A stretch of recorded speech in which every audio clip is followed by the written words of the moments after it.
Stories. Vedanthapuram అనే ఊరిలో రామారావు తన కుటుంబంతో ఉండేవాడు. రామారావు ఒక సాధారణ మధ్యతరగతి వ్యక్తి. అదే ఊరిలో ఒక చిన్నపాటి ఉద్యోగం చేస్తూ చాలని జీతంతో సర్దుకుపోతూ తన జీవనాన్ని సాగించేవాడు. రామారావు భార్య సుశీల ఎంతో గుణవంతురాలు. ఎవరిని ఏ మాట అనేది కాదు. భర్తకు వచ్చిన ఆ కొంచెం జీతంతోనే ఇంటిని నడిపేది. అలా ఒకరోజు, ఏంటండి అప్పుడే బయలుదేరిపోతున్నారా? ఇంకా సమయం ఉంది కదా, ఇంత తొందరగా వెళ్ళిపోతున్నారేంటి? ఈరోజు కాస్త తొందరగా వెళ్లే పనుంది సుశీల. యజమాని గారు నన్ను ముందే రమ్మన్నారు. గుమాస్తా గారికి సరుకు లావాదేవీలన్నీ చూసి చెప్పమన్నారు. అందుకే అయ్యగారు రాకముందే వెళ్ళిపోవాలి, లేదంటే ఆయనకి కోపం వస్తుంది. అలాగా, సరేలేండి. అన్నట్టు మర్చిపోయాను, రేపు మీ యజమాని గారిని సెలవడగండి.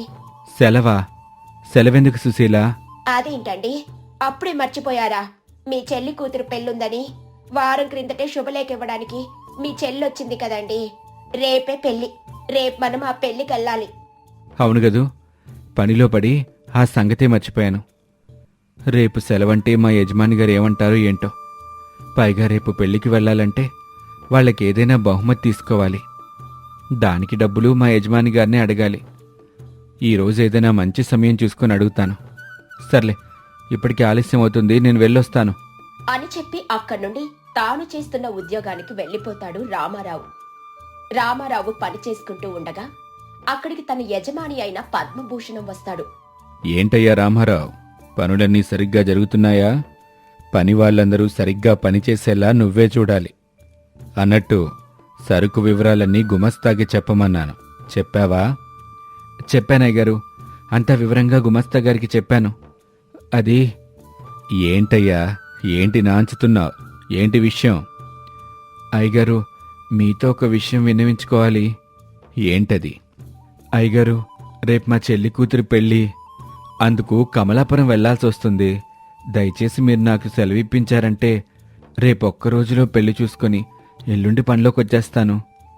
అంతేకాకుండా జీతంలో కొంచెం డబ్బులు ముందుగా ఇస్తే ఊరెళ్ళటానికి ఖర్చులకు ఉపయోగపడుతుందయ్యా. ఏంటయ్యా రామారావు, పండక్కి పబ్బానికి సెలవు అప్పుడప్పుడు ఇస్తున్నానుగా. ఇప్పుడు మళ్ళీ పెళ్ళిళ్ళు పేరంటాలంటే సెలవులెలా ఇచ్చేది? ఏదో చాన్నాల నుంచి నా దగ్గర నమ్మకంగా పనిచేస్తున్నావని నువ్వు అడిగినప్పుడల్లా సెలవిస్తున్నాను. అందుకిలా ఎప్పుడు పడితే అప్పుడు సెలవులు అడిగితే ఎలా కుదురుతుంది? అంతేకాకుండా ఈ మధ్య ఏదో అవసరమంటే నా దగ్గర కొంత మొత్తం అప్పు చేసి జీతంలో కొంత భాగాన్ని కోసుకోమని అప్పు తీసుకున్నావు. ఇప్పుడు మళ్ళీ ఇంకో అవసరం అంటూ జీతంలో ఇంకొంత మొత్తం ముందే ఇవ్వమంటున్నావు. ఇలా అయితే ఎలా? బయట నీకన్నా ఎక్కువ పనిచేసే కుర్రాళ్ళు తక్కువ జీతానికి చేయడానికి సిద్ధంగా ఉన్నారు. పోనీలే పాపమని నిన్నింకా పనిలో పెట్టుకున్నాను. నువ్వేమో ఏవేవో అవసరాలని 1వ తారీఖు రాకముందే డబ్బులు అడుగుతున్నావు. సర్లే, ఇదే ఆఖరిగా నీకు చేస్తున్న సాయం. రేపొక్కరోజు మాత్రమే నీకు సెలవిస్తున్నాను. అయ్యా, మరి డబ్బులు? నువ్వు అడిగిన మొత్తం ఇవ్వటం కుదరదయ్యా. మన గుమస్తాకి చెప్తాను, ఎంతో కొంత నీకిచ్చి సాయంత్రం పంపిస్తారులే. ఇప్పుడెళ్ళి పని చూసుకో అని చెప్పి అక్కడి నుండి వెళ్లిపోతాడు. ఆ రోజంతా రామారావు కష్టపడి పనిచేసి సాయంత్రం గుమస్తా దగ్గరికి వెళ్తాడు. గుమస్తా గారు, నాకు డబ్బులిమ్మని మీకు చెప్తానన్నారు అయ్యగారు. మీరిస్తే ఇంక నేను ఇంటికి బయలుదేరతాను. చెప్పారు లేవయ్యా, ఇస్తాన్లే, తొందరెందుకు, కాస్తాగు. మీ పెరట్లో నవనవలాడే నేతి బెండకాయలు పండుతున్నాయని ఒకసారి అన్నావుగా. ఈసారి అవి పండినప్పుడు నాకు కాస్త కొన్ని తీసుకురా. అలాగేనండి, ఈసారి మళ్ళీ పూతకొచ్చినప్పుడు మీకు తెస్తాను. సరే, ఇదిగో అయ్యగారు నీకు ఇమ్మన్న డబ్బులు. అదేంటయ్యా ఇంత కొంచెం డబ్బులిచ్చారు? ఇది ప్రస్తుతం నా ఖర్చుకు సరిపోదయ్యా. సరిపోదని అంటే నేనేం చేస్తాను రామారావు? నీకు అయ్యగారు ఇంత మొత్తాన్ని ఇవ్వమన్నారు, నేను నీకు అదే ఇస్తున్నాను. నువ్వేమన్నా మాట్లాడాలనుకుంటే నేరుగా అయ్యగారి దగ్గరికి వెళ్ళి మాట్లాడు అని అంటాడు గుమస్తా. దాంతో ఎంతో నిరాశతో ఆ కొంచెం డబ్బులు తీసుకుని రామారావు ఇంటికి వెళ్తాడు. వచ్చేసారా? మీకోసమే ఎదురు చూస్తున్నాను. ఇదిగోండి, కాసిన్ని మంచినీళ్లు తీసుకోండి. అన్నట్టు రేపు సెలవు అడిగారా? అడిగాను. అతి కష్టం మీద మా యజమాని సెలవిచ్చారు. కానీ అడిగిన మొత్తం డబ్బులో కొంచెం డబ్బే ఇచ్చారు. మిగిలింది ఎలా సర్దుబాటు చేసి నా చెల్లి కూతురు పెళ్లికి బహుమతి ఇవ్వాలో అర్థం కావట్లేదు. అలాని ఏ బహుమతి ఇవ్వకపోతే నీ పుట్టింటి వాళ్ళు ఏమీ ఇవ్వలేదంటూ నా చెల్లెల్ని అందరూ తల ఒక మాట అంటారు. దాంతో నా చెల్లెలు బాధపడుతుంది. పైగా నలుగురిలో మనకే పరువు తక్కువగా ఉంటుంది. మధ్యతరగతి వాళ్ళు తిన్నా తినకపోయినా నలుగురిలో పరువుగా ఉండాలని ఆలోచిస్తారు. కొంచెం డబ్బులతో నేను బహుమతి కొనలేను. అందుకని పెళ్లికి వెళ్లకుండా ఉంటే మంచిదేమో. అయ్యో, మీరు పెళ్లి కూతురు మేనమామ. మీరే పెళ్లికి వెళ్ళకపోతే పెళ్లికొచ్చిన నలుగురు ఏమంటారు చెప్పండి? అలా నలుగురు ఏమనుకుంటారో అనుకుంటూనే మన తాహతకు మించి ప్రవర్తిస్తున్నాం సుశీల. మీరు మరీ అంతలా బాధపడకండి. పోనీ ఒక పని చేద్దాం. మా పుట్టింటి వారు నా పెళ్ళప్పుడిచ్చిన నా దుద్దులు తాకట్టు పెట్టి మీ మేనకోడలికి వెండి కాలి పట్టీలైన పెళ్లికి కొందామండి. ఏంటి, నీ చెవిదిద్దులా? వద్దు సుశీల. అవి నీ పుట్టింటి వాళ్ళు నీకు ప్రేమగా పెళ్ళప్పుడిచ్చిన కానుక. వాటిని నేనెలా తీసుకుంటాను చెప్పు? ఏంటండి, మీది నాది అని వేరు చేస్తున్నారు? నావైతే మీది కాదా? వాటిపై మీకు కూడా హక్కుంటుంది. ఇంకేం ఆలోచించకుండా వెళ్లి ప్రస్తుతం వీటితో పని కానివ్వండి అని తన చెవితిత్తులు తీసి రామారావు చేతుల్లో పెడుతుంది సుశీల. రామారావు వాటిని తీసుకుని తాకట్టు పెట్టి డబ్బులు తెచ్చి తన చెల్లి కూతురు పెళ్లికి బహుమతిని కొంటాడు. అలా ఇద్దరూ బహుమతిని తీసుకుని ఆ మరుసటి రోజు పెళ్లికి వెళ్తారు. ఏంటన్నయ్యా, మేనకోడల పెళ్లికి మీరెంత ఆలస్యంగా వచ్చారు? వచ్చిన బంధువులందరూ మీ అన్నయ్య ఇంకా రాలేదా అని అడుగుతుంటే ఏం చెప్పేది? మేం త్వరగానే బయలుదేరాం వదినా. మధ్యలో వాతావరణం సహకరించక పెద్ద వర్షం పడింది. అందుకే ఒకచోట ఆగాం. ఇదిగో మరలా త్వరగా వచ్చేసరికి ఈ సమయం అయింది. సరేలే, ఇప్పటికే ఆలస్యమైంది. బంధువులందరూ అక్కడున్నారు, పదండి అని పెళ్లి జరిగే చోటుకు తీసుకెళ్తుంది. అక్కడ పెళ్లి చాలా బాగా జరుగుతుంది. ఇదిగో అమ్మా, నా మేనకోడలి పెళ్లికి ఈ మేనమామ ఒక చిన్న బహుమతి తెచ్చాడు, తీసుకో. ఏంటి, నువ్వు తెచ్చింది వెండి పట్టీలా? ఈ బహుమతి నలుగురు చూస్తే నవ్వుతారు. అయినా నువ్వు అంతగా బహుమతి ఇవ్వలేని స్థితిలో ఉంటే ఇవ్వకుండా మానేయాలి. కాని ఇలా చిన్న బహుమతులు తెచ్చి నాకిస్తే మా బంధువులందరూ ఏమనుకుంటారు?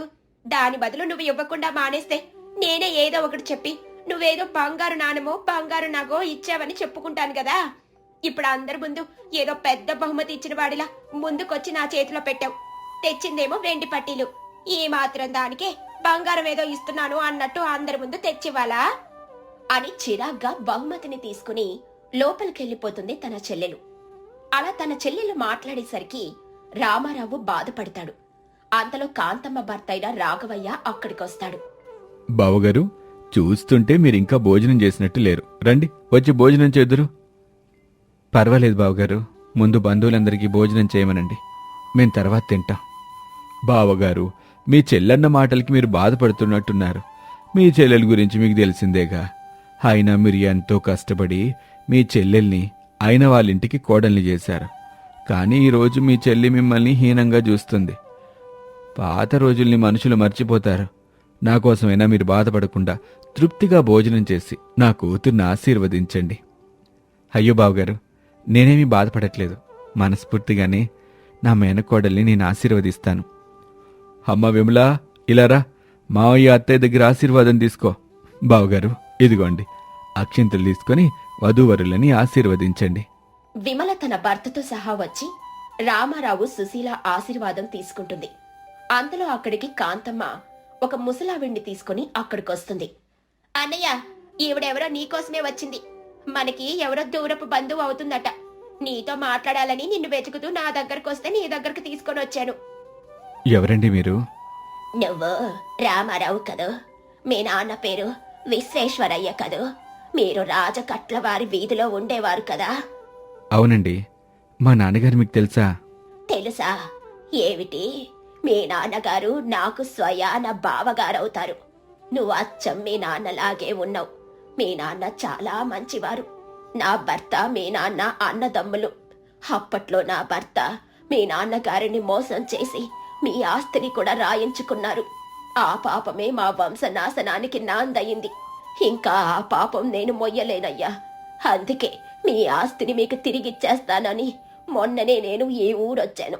మన బంధువులలో నీ గురించి, మీ నాన్నగారి గురించి వాకపు చేస్తుంటే సరిగ్గా ఈ పెళ్లికి నువ్వు వస్తావని నాకు తెలిసింది. ఇదిగో ఆస్తి కాగితాలు తీసుకో నాయనా అని ఆస్తి కాగితాలను రామారావు చేతిలో పెడుతుంది.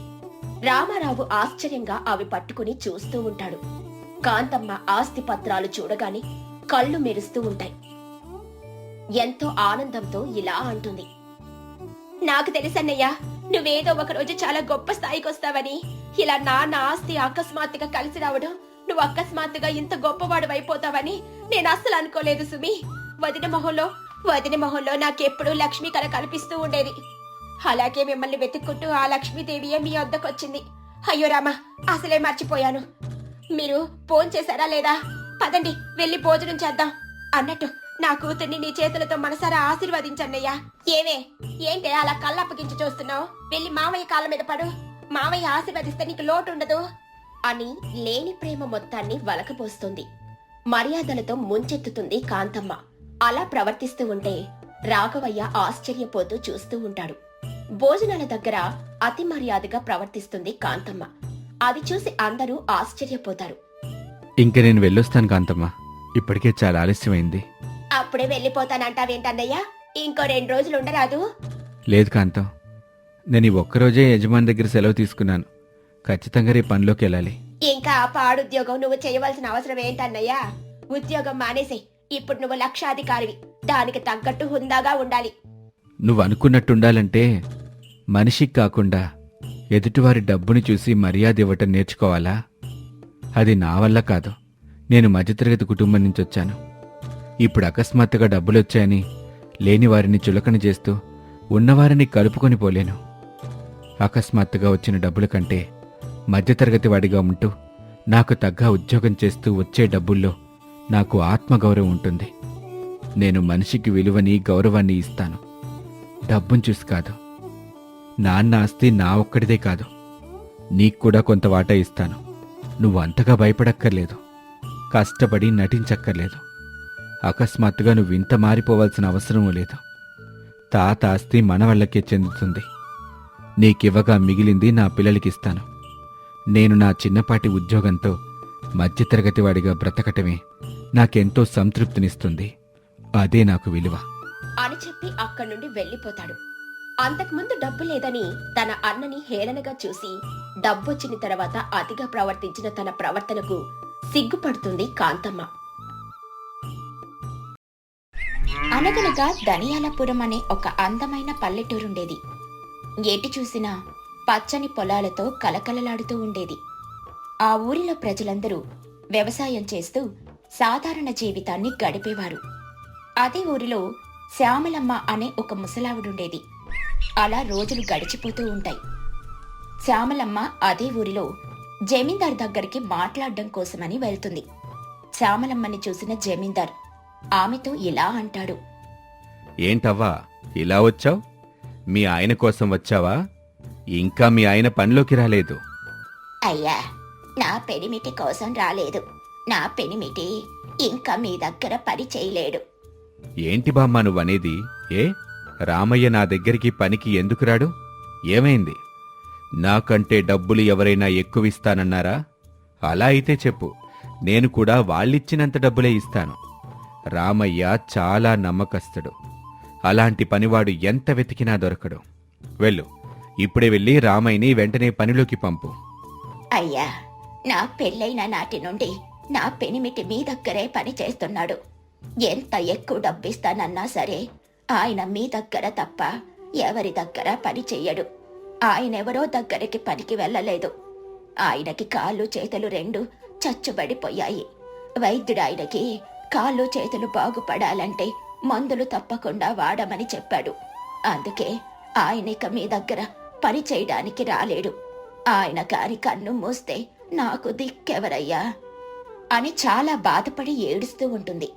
అప్పుడు జమీందారు శ్యామలమ్మని ఓదారుస్తూ ఇలా అంటాడు, చూడు బామ్మ, ఈ మాత్రానికే ఎందుకంత బాధపడుతున్నా? మీ ఆయన మందులకయ్యే ఖర్చు మొత్తం నేనే భరిస్తాను. నిన్ను కూడా నేను చాలా బాగా చూసుకుంటాను. ఎన్నాళ్ల నుంచో నా దగ్గర నమ్మకంగా పనిచేస్తున్నాడు రామయ్య. కాబట్టి రామయ్యకి కష్టం వస్తే నాకు వచ్చినట్టే. నువ్వు దాని గురించి ఆలోచించకుండా సంతోషంగా ఇంటికి వెళ్ళు. రేపట్నుంచి మీకు కావాల్సినవన్నీ నేనే చూసుకుంటాను. అని చెప్పి శ్యామలమ్మకి భరోసా ఇస్తాడు. అప్పుడు శ్యామలమ్మ జమీందారితో ఇలా అంటుంది. అయ్యా, మీరు నా కుటుంబానికి అండగా ఉంటానన్నందుకు చాలా కృతజ్ఞతలు. కాని నేను మాత్రం నా ఆత్మాభిమానం చంపుకొని మీ దగ్గర సాయం ఆశించలేను. నా ఒంట్లో ఓపికున్నంత వరకు నేనే కష్టపడి డబ్బులు సంపాదించి నా పెనిమిటిని చూసుకుంటాను. అదేంటి బామ్మ అలా అంటావు? ఈ వయసులో నువ్వేం పనిచేస్తావు చెప్పు. అయినా ఏ పని చెయ్యాలన్నా నీ ఒంట్లో శక్తి సరిపోదు. అయ్యా, మీకు వీలుంటే నాకేదో ఒక పని మీ ఇంట్లో గాని మీ పొలంలో గాని కల్పించండి. అంతేకాని మీరు మాత్రం నా కుటుంబాన్ని పెంచి పోషించడానికి నేను అంగీకరించను అని నిర్మోహమాటంగా చెబుతుంది. అప్పుడు జమీందార్ శ్యామలమ్మని మెచ్చుకుని ఇలా అంటాడు. చూడు బామ్మ, ఈ కాలంలో ఎవరైనా తేరగా ఏదైనా ఇస్తే తీసుకోవాలనే చూస్తారు. అంతేగాని నీలా వద్దని ఎవ్వరూ చెప్పరు. నీ గొప్పతనాన్ని నేను మెచ్చుకోకుండా ఉండలేకపోతున్నాను. సరే కాని నీకు నేను ఒక పనిస్తాను. అదేంటంటే నేను నిన్ను మా ఇంట్లో వంట మనిషిగా చేర్పించుకుంటాను. రేపటినుంచి నువ్వు మా ఇంట్లో వంట మనిషిగా చేరొచ్చు అని చెప్పి అక్కడి నుండి వెళ్ళిపోతాడు. శ్యామలమ్మ కూడా జమీందార్ దగ్గర పని దొరికిందని సంతోషపడి అక్కడి నుండి వెళ్ళిపోతుంది. రోజులు గడిచిపోతూ ఉంటాయి. అలా శ్యామలమ్మ జమీందారింట్లో వంట మనిషిగా చేరి జమీందారిచ్చిన జీతం డబ్బులతో భర్తకి మందులు వాడుతూ జీవనం సాగిస్తూ ఉంటుంది. అలా జమీందారు కూడా శ్యామలమ్మ చేతి వంటల రుచి చూసి శ్యామలమ్మను మెచ్చుకుంటూ ఉండేవాడు. అలా రోజులు గడిచిపోతూ ఉంటాయి. ఒకరోజు జమీందార్ భార్య అలివేలు తనలో తాను ఇలా అనుకుంటుంది. ఈ శ్యామలమ్మ బామ్మ వంట మనిషిగా మా ఇంట్లో అడుగు పెట్టినప్పటి నుండి మా ఆయన చాలా మారిపోయాడు. అసలు నన్ను పట్టించుకోవడమే లేదు. ఇన్నాళ్ళైతే పొద్దున్నే లేస్తే చాలు అలివేలు నీళ్ళివ్వు, అలివేలు అన్నం పెట్టు అని పదే పదే పిలుస్తూ ఉండేవాడు. కానీ ఈ ముసలమ్మ సమయానికి అన్ని తన దగ్గరికి వెళ్లి మరీ సమకూరుస్తుంది. ఇక నా పని ఆయనకు లేకుండా పోయింది. కావున ఎలాగైనా ఈ ముసలిదాన్ని ఇంటి నుండి బయటికి గెంటేయాలి. అప్పుడే మా ఆయన మళ్ళీ నన్ను మునుపట్లాగా చీటికి మాటికి పిలుస్తూ ఉంటాడు అని అనుకుని అక్కడి నుండి వెళ్లిపోతుంది అలివేలు. అలా ఒకరోజు శ్యామలమ్మ వంట పూర్తి చేసి జమీందారుని అలివేలుని పిలిచి భోజనం వడ్డిస్తుంది. జమీందారు అలివేలు భోజనం చేస్తూ ఉంటారు. ఇంతలో అలివేలు కెవ్వుమని కేక వేసి ఇలా అంటుంది. అబ్బబ్బా, కారం కారం, చిచి ఉప్పు. అయినా ఏంటి బామ్మ, ఈరోజు వంటలెలా చేశావు? కూరలో అంతా కారమే. అలాగే ఈ పప్పులో చూడు ఎంత ఉప్పు వేశావో. అయినా నువ్వు పప్పులో ఉప్పు వేశావా లేదంటే ఉప్పులోనే పప్పేశావా? అయినా దీన్ని మనిషి అన్నవాడు ఎవడైనా తింటాడా? నువ్వు ఇలాంటి కారము ఉప్పు ఉన్న వంటలు పెట్టి మమ్మల్ని చంపేయాలని చూస్తున్నావా ఏంటి అని బామ్మని లేనిపోని మాటలని అవమానిస్తుంది. ఇంతలో ఆ మాటలు విన్న జమీందారు అలివేలుతో ఇలా అంటాడు. ఏంటలివేలు, నువ్వేం మాట్లాడుతున్నావు? ఇన్ని రోజులుగా బామ్మని చూస్తున్నావు. బామ్మ ఏంటో నీకు తెలీదా? అసలు బామ్మ ఎందుకు మనల్ని చంపాలనుకుంటుంది? అయినా ఇన్నాళ్లుగా మన ఇంట్లో వంట చేస్తుంది. ఎప్పుడూ ఇలా జరగలేదు. ఎక్కడో ఏదో పొరపాటు జరిగింది. అదేంటో తెలుసుకోకుండా బామ్మనంటున్నావేంటి అని అలివేలుపై కోప్పడతాడు. అలివేలు తన మనసులో, ఈయనేంటి ఇలా అంటున్నాడు? ఎక్కడో ఏదో పొరపాటు జరిగింది అని అంటున్నాడు. కోప్పదీసి ఈ కూరలో కారం ఉప్పు వేసింది నేనేనని తెలిసిపోయిందా ఏంటి? అయినా ఈరోజు వంటల్లో ఉప్పు కారం వేసి మన ఆరోగ్యం పాడు చేయాలని చూసింది. రేపొద్దున్న ఈ వంటలోనే విషం కలిపేస్తే ఈ ఆస్తంతా తనే అనుభవించాలని పన్నాగ పనినట్టుందండి. అయినా ఇలాంటిది మన ఇంట్లో ఉండడానికి వీల్లేదు. వెంటనే ఈ ముసలమ్మని పంపించేయండి అని చాలా గట్టి గట్టిగా అరుస్తుంది. అప్పుడు జమీందారు కాస్త కోప్పడుతూ ఇలా అంటాడు. ఏ తప్పు చెయ్యని బామ్మ ఎందుకు బయటకు వెళ్ళాలి? అయినా బామ్మ ఇలాంటి పని చేసిందంటే నేను నమ్మను. ఎవరు ఈ పని చేశారో బాగా క్షుణ్ణంగా పరిశీలిస్తే తెలుస్తుంది అని కరాఖండిగా చెబుతాడు. ఆ మాట విన్న అలివేలు దొంగ ఏడుపు ఏడుస్తూ ఇలా అంటుంది. మీకు నా మాట కంటే ఈ బామ్మే ఎక్కువైపోయిందా? అయినా నా మాటకు విలువ లేని చోట నేను ఒక్క క్షణం కూడా ఉండను. వెంటనే నేను నా పుట్టింటికి వెళ్ళిపోతాను అని ఏడ్చుకుంటూ జమీందారింటి నుండి బయటికెళ్ళిపోతూ ఉండగా శ్యామలమ్మ అలివేలును ఆపి ఇలా అంటుంది. చూడమ్మా, నా గురించి బంగారం లాంటి నీ జీవితాన్ని పాడు చేసుకోవద్దు. అయ్యగారు చాలా మంచివారు. అలాంటి మంచి మనిషిని నీ కోపంతో దూరం చేసుకోవద్దు. ఆయనకి ఈ ఊర్లో మంచి పేరుందమ్మా. నువ్వు కాని ఇప్పుడు ఇంట్లో నుండి వెళ్ళిపోతే ఆయనకి ఈ ఊరిలో ఉన్న పరువు మర్యాద మంట కలిసిపోతుంది. అయినా ఇంతటికి కారణం నేను, కావున నేనే ఈ ఇంట్లో నుండి వెళ్ళిపోతాను.